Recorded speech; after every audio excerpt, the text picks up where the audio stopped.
വ്യവച്ഛേദമാണ് ഇവിടെ പങ്കുവെക്കുന്നത്. ഇബാദത്ത് എന്ന് പറഞ്ഞാൽ എന്താ? അള്ളാഹുവിന്റെ പ്രീതി കാണിച്ചുകൊണ്ട് അവനനുസരിക്കുന്നതൊക്കെ ഇബാദത്താണ്. ളുൽമ് എന്ന് പറഞ്ഞാൽ എന്താ?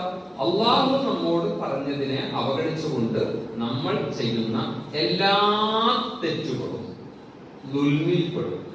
ക്രമത്തിന്റെ ഓപ്പോസിറ്റാണ് അക്രമം. ക്രമം എന്ന് പറഞ്ഞാൽ ഡിസിപ്ലിൻ ആണ്, അക്രമം എന്ന് പറഞ്ഞാൽ ഇൻഡിസിപ്ലിൻ ആണ്. അപ്പൊ നമ്മുടെ ജീവിതത്തിലെ എല്ലാ ഇൻഡിസിപ്ലിനും ആ അർത്ഥത്തിൽ ളുൽമിൽപ്പെടും എന്നുകൂടി ഈ കൂട്ടത്തിൽ വായിക്കേണ്ടതുണ്ട്. ഫഅസല്ലഹുമ ശൈത്വാനു അൻഹാ. സല്ല അസല്ലഹുമ, അസല്ല എന്ന് പറഞ്ഞാൽ രണ്ടുപേരെയും അല്ലാഹു അകറ്റി. ഷൈത്താൻ രണ്ടുപേർക്കും അള്ളാഹു കൊടുത്ത ഇൻസ്ട്രക്ഷൻ അവരെ രണ്ടുപേരെയും തെറ്റിച്ചു.